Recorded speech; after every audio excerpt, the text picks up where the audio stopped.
generales de este periodo entre guerras, de 1918 a 1939, en el cual se abre una caja de Pandora, un poco por esta serie de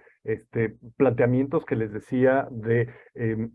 primero, de la forma en la que se va a comportar el ser humano. Muchos tabúes que tenían, por ejemplo, las mujeres, se van a poder consolidar todos los movimientos sufragistas que terminan siendo como la manera en la que se reconoce las libertades a las mujeres. Hasta los años 20, la mujer no podía, por ejemplo, en muchos países de Europa, dejen ustedes votar, porque el principal objetivo que tienen los movimientos sufragistas que comienzan desde finales del siglo XIX y van reclamando en el transcurrir de las primeras 2 décadas del siglo XX, era el derecho a voto, el derecho a que la mujer forme parte, así como en su momento hubo una revolución francesa, que lo que pidió el burgués era que le dejaran participar en el gobierno. Pues estos movimientos sufragistas que nacen entre Estados Unidos y el Reino Unido, pues van a culminar en esta década de los 20, porque además la sociedad, la economía, el funcionamiento del planeta, o por lo menos de la parte occidental, que era la que movía el mundo a principios del siglo XX, se da cuenta de la importancia del papel de la mujer, o sea, en palabras como muy coloquiales, la mujer evidenció sin que se lo pretendiera y sin que tuviera que hacer una revolución, evidenció lo necesario que era permitir que la mujer formara parte de las cuestiones políticas, económicas, sociales, familiares, porque Europa se quedó sin hombres, porque una población muy importante de la parte productiva de hombres muere en la guerra. Para los británicos, para los franceses, para los italianos, para los alemanes, para los rusos, y la mujer, en el transcurrir de estos 4 o 5 años de guerra, tuvo que empezar a tomar las cuentas de las empresas familiares y tuvo que encargarse de los asuntos de la familia y tuvo que ponerse a trabajar en las fábricas porque pues fue la mano de obra. Se tuvo que poner a tomar decisiones, incluso aunque no están integradas en la política todavía, pues tuvo que empezar a ser integrada en cuestiones indirectamente políticas. Y termina la guerra mundial, por eso les digo, es como una revolución silenciosa y la mujer fue como dijo, a ver, no, que no nos necesitabas.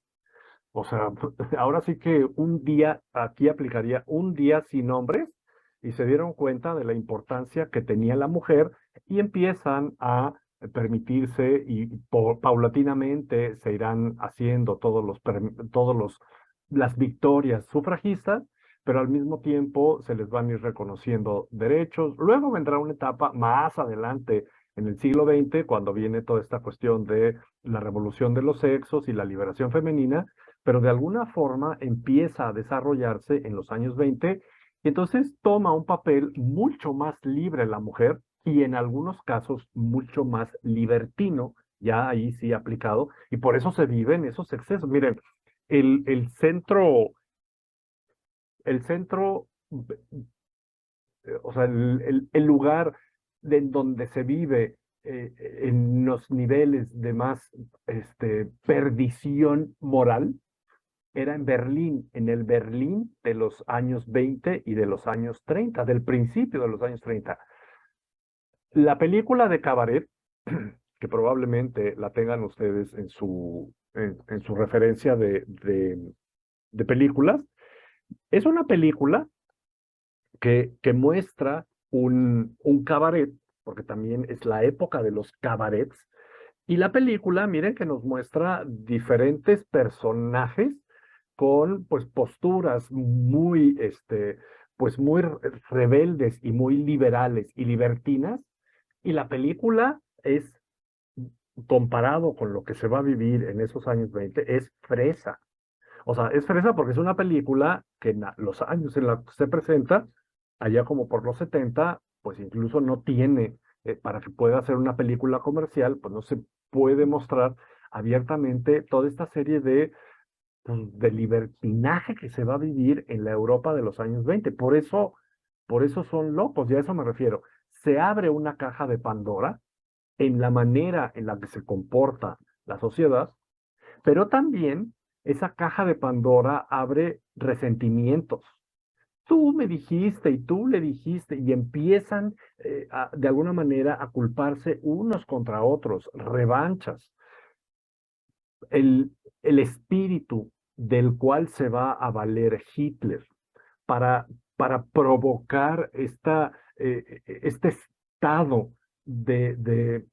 de enojo llevado a unos niveles verdaderamente delirantes por parte de los alemanes, pues es irles despertando ese espíritu de revancha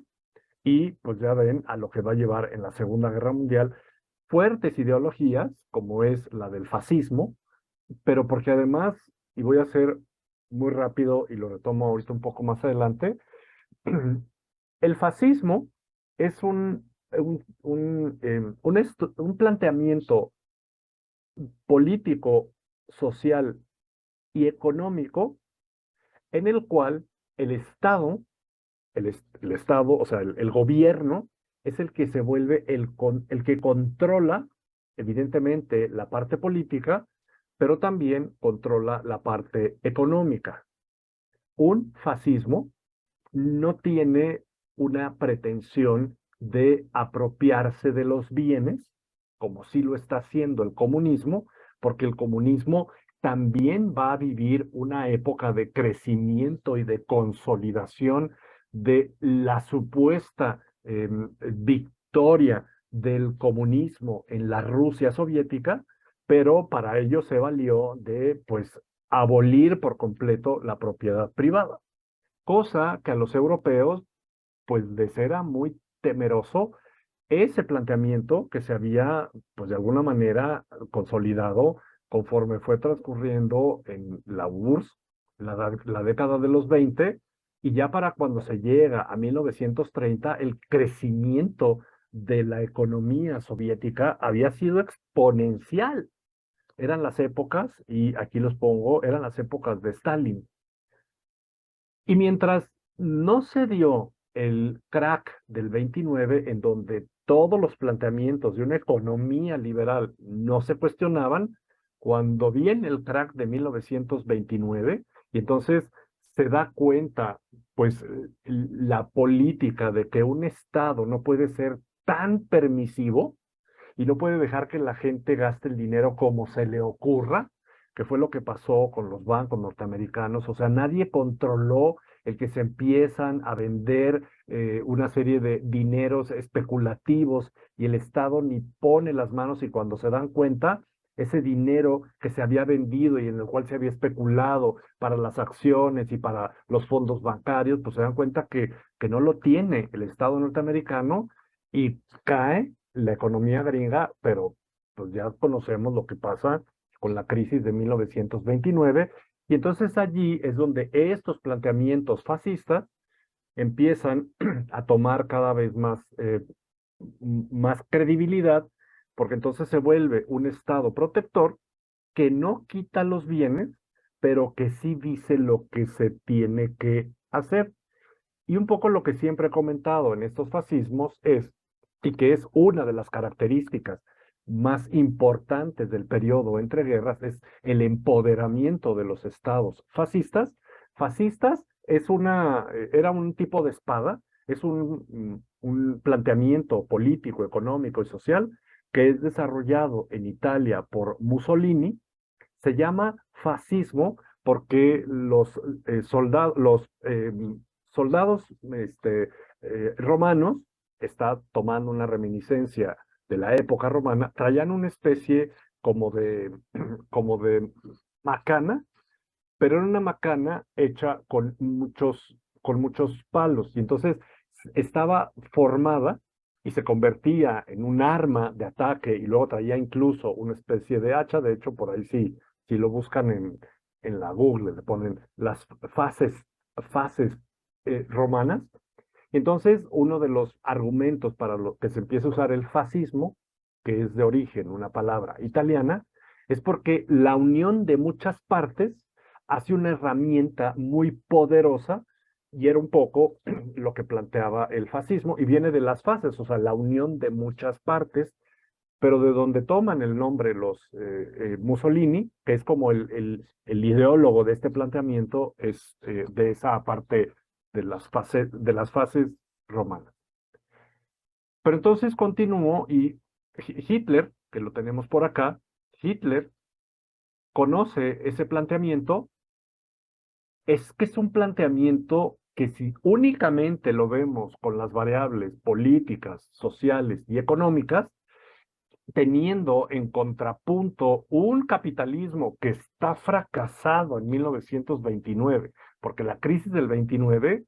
ni risa da con la que vivimos en el 2018 y en cierta forma la crisis que vivimos económica ahora con la COVID en los años anteriores, con toda la serie de consecuencias que todavía está acarreando, pues toda esta afectación económica que dio la COVID, se, se trata de alguna manera de comparar lo que fue la crisis del 29 con lo que fue la crisis del 2019-2020 con el COVID. Y si se fijan, pues al final, pues terminó siendo muy violenta la crisis de COVID, pero multipliquen de por 5 la de 1929. Fue verdaderamente arrasador. Y pues decía la gente, yo no quiero que me quiten mis cosas, o sea, no quiero construir un estado comunista. Veo que es un estado que está prosperando, pero no quiero tampoco caer en la crisis en la que cayó Estados Unidos y en medio quedó este sistema fascista. Pero en Alemania, y de hecho el fascismo siempre trae consigo, además de estos planteamientos que les digo que el Estado es el que controla lo político, lo económico, lo social, también controla el ejército, son estados militarizados y también despiertan, y aquí es donde Goebbels, el asesor de toda la parte de propaganda de Hitler, despiertan, no despiertan, exaltan en niveles verdaderamente enfermizos el orgullo nacional. Y entonces esta exaltación llevaba a unos niveles en los cuales le van a hacer creer a la gente que son los más superiores del planeta y aparece un documento que es el Tratado de Versalles en el cual toda la culpa de la Primera Guerra Mundial la tiene Alemania. Es que si ustedes leen el Tratado de Versalles, hasta uno que ni vela tiene en el entierro le termina dando coraje. O sea, por ejemplo, a Alemania le quitan territorio. A Alemania no se le permite formar un ejército. Alemania está obligada a pagar miles de millones de francos, más bien, sí, miles de millones de francos por concepto de los daños que causó. Y entonces, si a Alemania le pega la crisis del 29 y le suman que está obligado a hacer pagos que están escritos en el Tratado de Versalles, en los cuales Alemania no pudo decir ni sí ni no. A Alemania, a los representantes de Alemania los llevan al Tratado de Versalles como observadores, pues empieza a valer de allí el señor Hitler para despertar un espíritu de ultra orgullo nacional en estas conductas sociales y pues vamos a tener un Estado alemán muy fortalecido para 1936. Además, el crecimiento económico de la Alemania nazi fue rapidísimo. Un Estado alemán muy fortalecido económicamente,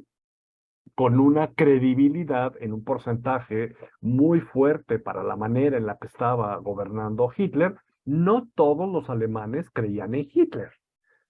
pero hay de aquel que se le ocurriera no estar de acuerdo. O sea, y eso no les cuento que, o sea, es que no nos vamos al curso de Alemania porque ese es otro tema, pero bueno, o sea, el que no estuviera de acuerdo, cuello, como le dijeron a Chin Yegón o este. Por otro lado, y aquí a donde vamos es a Francia, Francia se creyó ganadora de la Gran Guerra, porque además a la que más le tenían que resarcir en pago los gastos, más bien los daños de guerra, era a Francia.